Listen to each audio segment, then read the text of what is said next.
Olá, amados, que a graça de Deus esteja com vocês, já finalizando o santo sábado, né? Mais algumas horinhas e aí começaremos o primeiro dia da semana, uma nova semana que o Senhor nos concede. Olha que maravilha! Depois de um sábado gostoso na companhia do Senhor, não tem privilégio maior, não é? Como você está? Espero que você esteja feliz, realizado, pleno, cheio do poder do Espírito Santo para uma nova semana que vai começar. Tem compartilhado? Compartilhe, se inscreva. Sejam todos muito bem-vindos.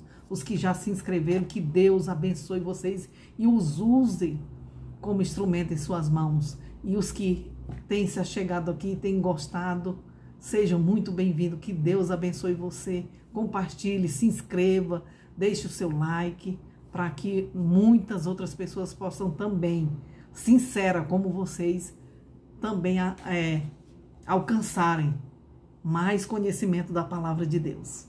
Certo? Tamo junto, né? Só vamos orar.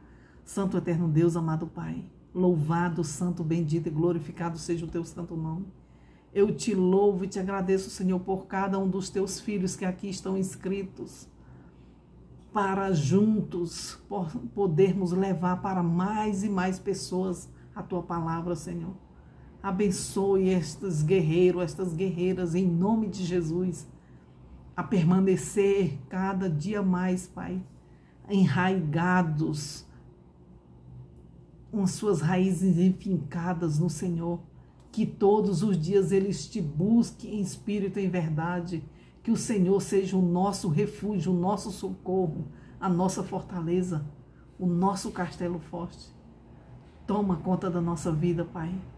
Toma conta da vida de cada um dos teus filhos, no seu trabalho, na sua família, em tudo que nós colocarmos a mão, que o Senhor abençoe e que todos ao redor sejam influenciados pelo teu poder maravilhoso agindo na nossa vida. É o que eu te peço e te agradeço em nome e por amor de Jesus. Amém.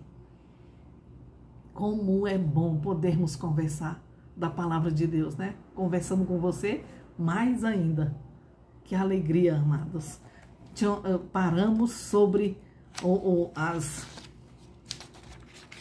as mensagens aqui, né? Os 4 elementos que produzem esta mornidão, que primeiro são a deficiência da devoção no fervor cristão. Segundo, não estão dispostos a morrer para o eu e a seguir de perto os princípios da fé.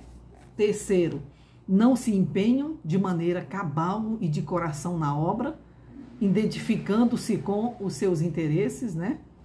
E quarto, a obra interior da graça está faltando no seu coração. Isso são coisas assim que Deus, infelizmente, não tem como fazer se eu e você não quisermos. Não tem como o Senhor mudar isso na nossa vida se você e eu não quisermos. Certo? Náuseas. Você já teve náuseas por alguma coisa? Não é ruim? Não é algo assim que não tem palavra para explicar? Só quem passa por isso mesmo? É o que Deus sente pelo um cristão morno.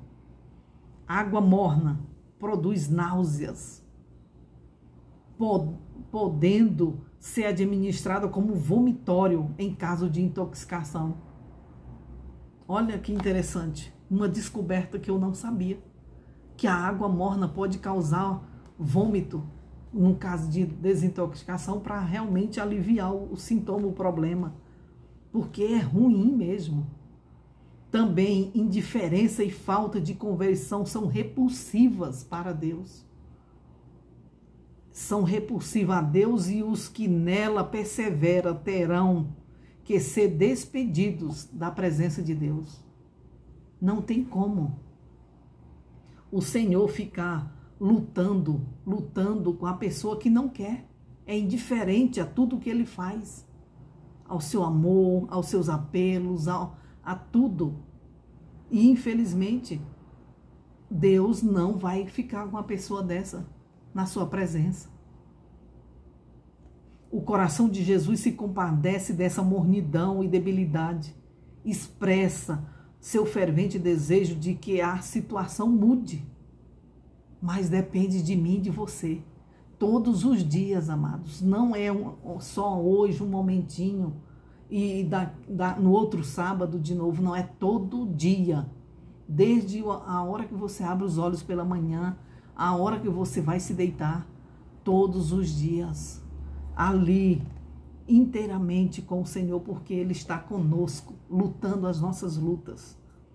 Expressa seu fervente desejo que esta situação mude, tomara que foras frio ou quente.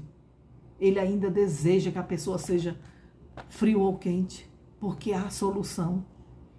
Seria mais aceitável ao Senhor se os mornos professos de religião nunca houvessem feito a menção de seu nome.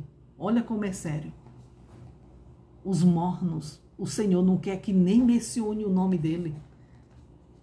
Eles são um contínuo peso àqueles que desejam ser fiéis seguidores de Jesus. São uma pedra de tropeço aos descrentes. E realmente, você já teve alguém que é um peso na sua vida? Você conhece pessoas assim? Porque infelizmente há. E o Senhor não suporta que pessoas assim continuem ao seu lado, porque vai influenciar e ser pedra de tropeço para os descrentes. Não tem como, né? Mas esta não precisa ser a situação de nenhum filho de Deus. Nenhum de nós podemos ter essa situação na nossa vida. A clareza da revelação divina se propõe levar o nosso ânimo, o alerta que nos induza a uma reforma de vida que se traduz por sua vez, uma obra profunda e convertedora da graça de Cristo. Olha que bênção. Não tem meio termo. O Senhor, Ele é longânimo, é magnífico, é poderoso. Não há nada na sua e na minha vida que seja maior do que o Senhor, que Ele não possa fazer. Então coloque-se nas mãos do Senhor.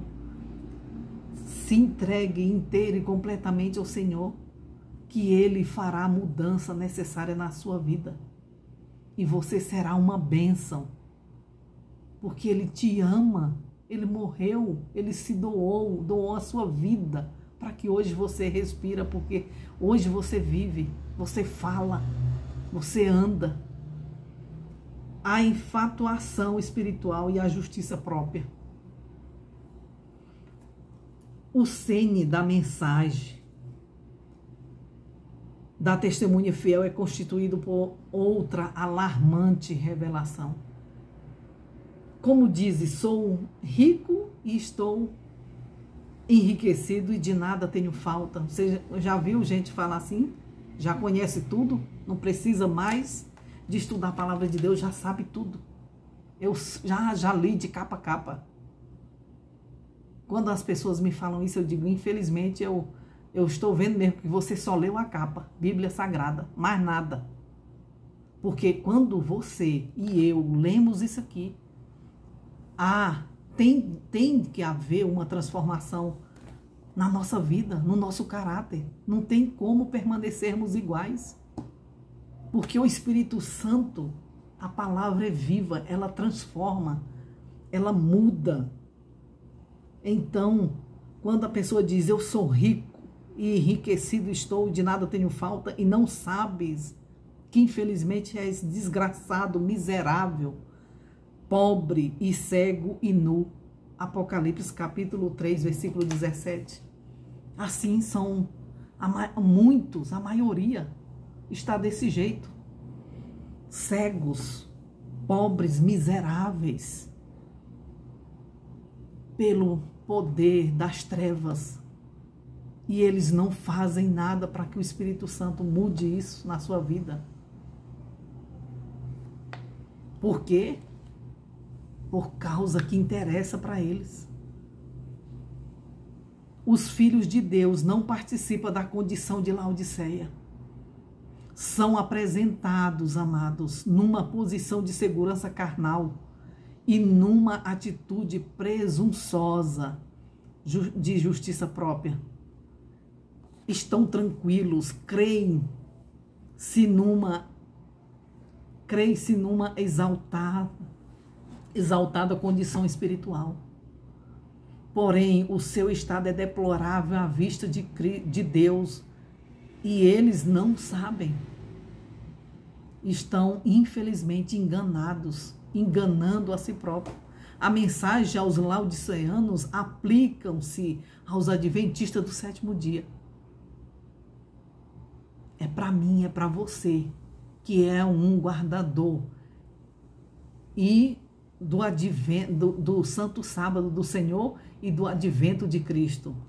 Adventista do sétimo dia, que tem tido grande esclarecimento e não tem andado na luz. São para estes essa mensagem de Cristo. São aqueles que têm feito grande profissão, mas não andando a par com o seu líder, que serão vomitados de sua boca, e a menos que se arrependam. Ou seja, o Senhor tem uma condição. Se nos arrependermos, Ele muda os juízos dele.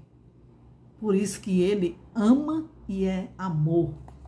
E a nossa mente finita não consegue entender esse amor de Cristo, porque de nós mesmos a gente desiste da pessoa rapidinho, né? Mas o Senhor não desiste. Ou seja, no final ninguém vai ter desculpa porque se perdeu, porque infelizmente foi porque quis. É só eu e você. Satanás não tem poder na minha e na sua vida. É eu e você que damos. É eu e você que decidimos e escolhemos seguir a Cristo ou a Satanás. Não tem outro termo. Outra coisa que o Senhor, se não andarmos com Ele, seremos vomitados da sua boca. Se não nos arrependermos de algo que estamos acariciando há anos, né? A mensagem rompe sua segurança com surpreendente denúncia de sua verdadeira situação de cegueira. Pobre e miséria espirituais é o que está tendo neste mundo, amados. É o que está tendo ao nosso redor dentro da igreja. Essa presunção é particularmente grave. Por quê? Porque põe a sua vítima fora do alcance do poder do Redentor, do poder redentor de Deus. Essa situação deixa as pessoas fora do poder da proteção de Deus. Fica suscetível e usado pelo maligno. O reconhecimento da nossa condição é requisito indispensável para que o plano restaurador divino possa atuar em nosso favor. Não tem como, se você não reconhece a sua situação. Muitos se acham melhores do que Jesus. Não pode ter uma dorzinha na unha que já reclama. Ah, mas eu estou servindo ao Senhor, por que eu estou passando por isso? Não funciona assim. Não quer dizer que ao sofrermos aqui, o Senhor nos abandonou. Ele está, e a palavra dele nos garante isso, porque ele é fiel e não mente.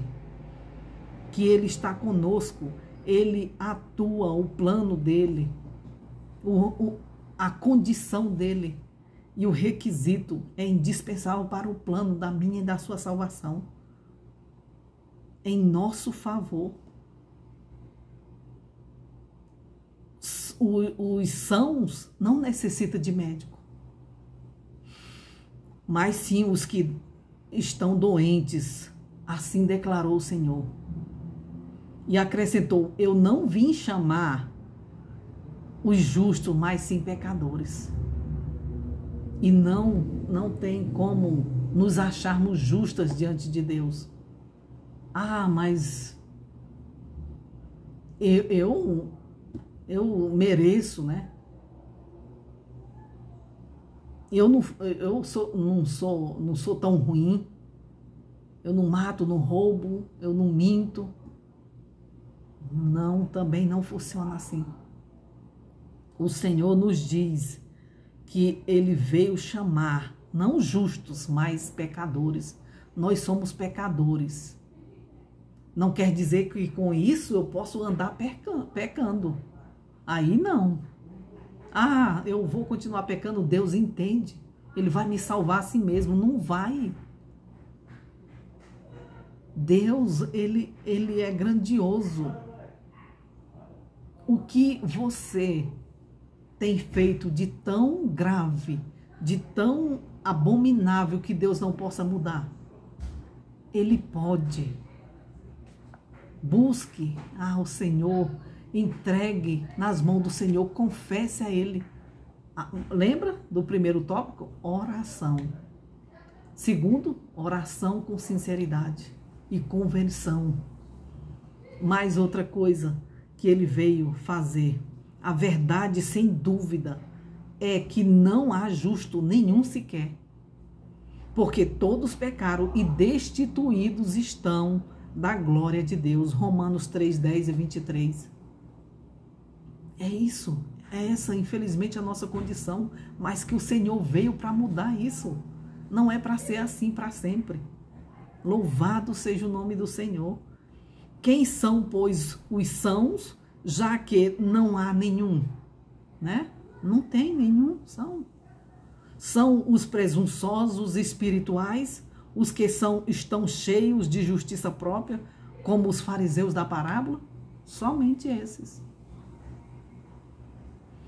Eles não podem ser perdoados nem justificados enquanto se conservarem com tal atitude. Essas pessoas que chegam lhe acusando que você é judeu, que você é fariseu, que você é isso e aquilo, porque guarda os princípios, os mandamentos do Senhor, seus estatutos, e eles se acham tão presunçosos espiritualmente, cheios de justiça própria, como os fariseus da época. Infelizmente, eles não poderão ser perdoados e nem justificados porque continuam conservando essa atitude. A palavra de Deus é clara. Para estes, o conselho é: arrependa-te. Apocalipse 3, 19. O Senhor não diz: não, pense um pouco. Pense um pouco. Se você deixar este pecado, né? Não, ele diz: arrependa-te. O arrependimento implica em quê? Primeiro, reconhecimento do pecado. Segundo, tristeza pelo pecado. Terceiro, reconhecimento de que é pecador.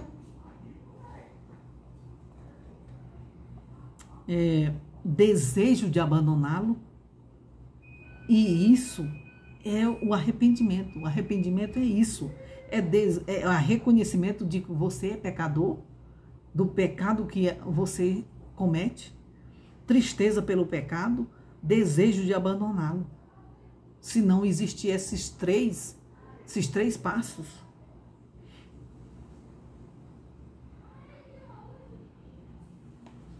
não tem como obtermos o perdão. Não tem como sermos justificados diante do Senhor. Mas um coração cheio de justiça própria, de quê? De que pode arrepender-se? Porque se ele não se conhece, não reconhece isso na sua vida, não reconhece que está pecando, não reconhece a tristeza pelo pecado e não deseja abandoná-lo. Aí, infelizmente, a misericórdia divina, o perdão divino Não tem como obter. Não há nada que torne o poder salvador do Evangelho mais inacessível aos pecadores do que esse orgulho espiritual. Ou seja, não é Satanás que te levou, que leva a pessoa a isso. O culpado somos nós. O culpado somos nós que abrigamos no nosso coração esse orgulho espiritual que não existe e que infelizmente nos deixa inacessível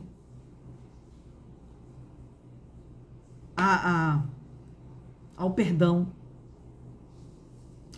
de Deus, porque não há coisa pior do orgulho espiritual, esta aparência enganosa, esta justiça própria. É terrível, é um câncer que corrói e tem levado muitos à perdição.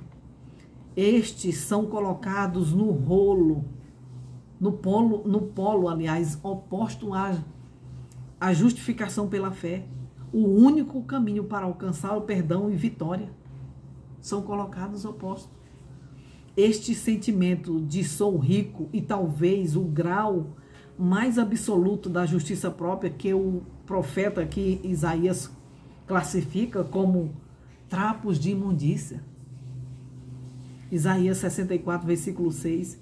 Quem participa desse espírito possui uma vida desprovida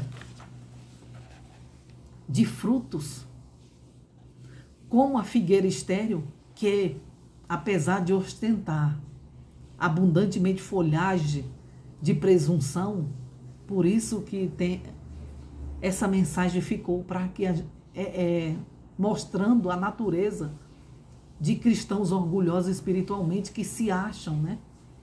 Que ostenta abundante folhagem de presunção, carência por completo, mas infelizmente carência por completo fruto. Não tem fruto nenhum em si. Por isso que a palavra de Deus diz: pelos seus frutos o conhecereis. Não é se der fruto, é pelos seus frutos você conhece de quem aquela pessoa serve.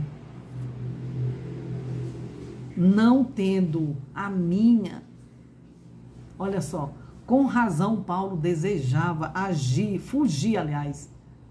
fugir dessa condição, quando disse: não tendo minha justiça que vem da lei, mas a que vem pela fé em Cristo, a saber, a justiça que vem de Deus pela fé. Filipenses 3:9. Essa mensagem, amados, nos beneficiará. Sabe de que forma? Se oferecermos nossa voluntária cooperação e sincero interesse. Aleluia! Novamente depende de mim, de você. Foi-me mostrado, a nossa irmã falando aqui, foi-me mostrado o testemunho dos laodiceanos. Se aplica ao povo de Deus no tempo presente. E a razão porque não realizou uma obra muito maior é a dureza. É a dureza do nosso coração. Que terrível. Mas Deus deu a mensagem de tempo para realizar essa obra. Ele nos deu essa mensagem a tempo.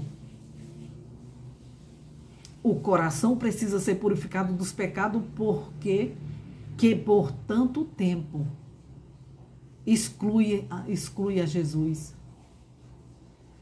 O coração nosso tem que ser purificado porque muito tempo excluímos Jesus. Essa terrível mensagem fará a sua obra. Quando foi primeiramente apresentada, confundiu a um íntimo exame do coração.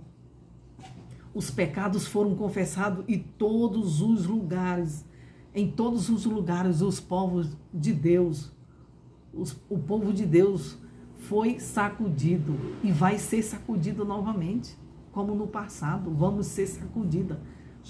Já tivemos a primeira sacudidura, né? A primeira sacudida quando foi a pandemia. Virá mais.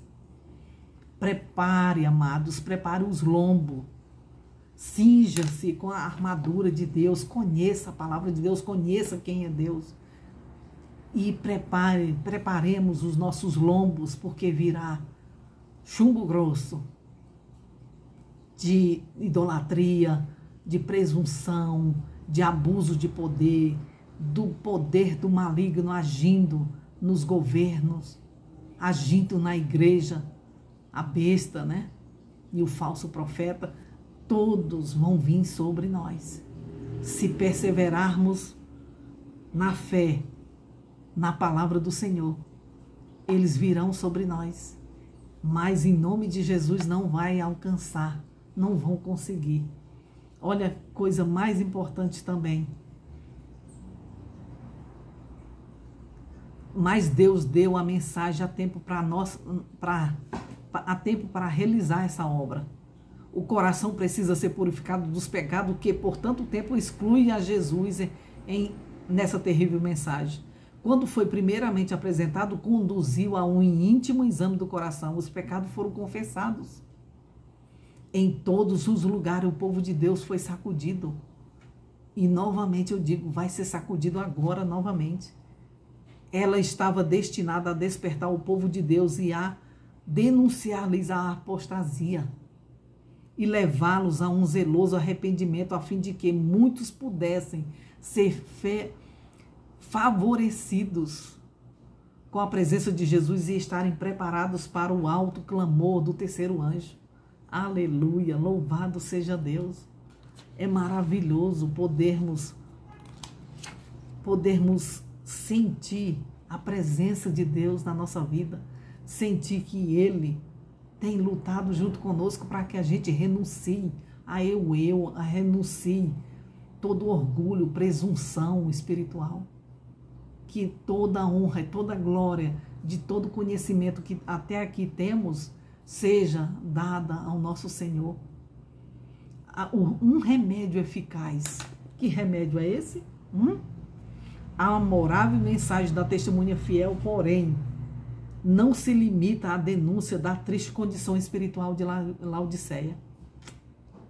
Ela não somente diagnostica a doença com pleno conhecimento e de sua causa, mas ela oferece também um médico. Olha que maravilha. Um remédio radical para curar a alma de seus males. É realmente uma mensagem de consolo. Aconselho-te que, diz Jesus, que de mim compres ouro provado no fogo, para que te enriqueças, e vestes brancas para que vistas e não apareça a vergonha da tua nudez. Olha que bênção. E te unjas os olhos com colírio para que vejas. Apocalipse capítulo 3, versículo 18. Essa é um conselho que devemos acolher no nosso coração e sermos gratos a Deus, porque Ele nos ajuda e nos dá o poder para vencer. A tríplice condição do povo de Laodiceia, de pobre, cego e nu, cura-se com a tríplice e maravilhoso remédio do céu. Primeiro, o ouro purificado no fogo para enriquecer. Segundo, vestes brancas para cobrir a nossa nudez. Terceiro, colírio para ver, para que nós enxergamos a nossa condição, que representa estes três símbolos. Olha que bênção. O ouro aqui recomendado, como tem sido provado no fogo, é a fé e o amor. Ele enriquece o nosso coração, pois foi limpo até tornar-se puro, e o quanto mais é provado, mais intenso é o seu brilho. A vestidura branca é a pureza do nosso caráter, a justiça de Cristo comunicada ao pecador. Esta é, na verdade, olha só, uma vestimenta de textura celeste, que somente pode ser comprada de Cristo por uma vida de voluntária obediência. O colírio é aquela sabedoria e graça que nos habilita a discernir entre o bem e o mal e a detectar o pecado sob qualquer disfarce que possa existir na nossa vida. E aleluia, em nome de Jesus. É maravilhoso, não é? Não tem como você e eu não sermos vitoriosos com Cristo. Ele nos dá as ferramentas, Ele nos mostra o caminho para seguirmos. E Ele fará o resto na nossa vida. Olha que privilégio, que bênção.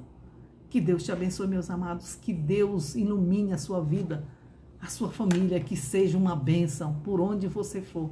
Em nome de Jesus. Um forte abraço.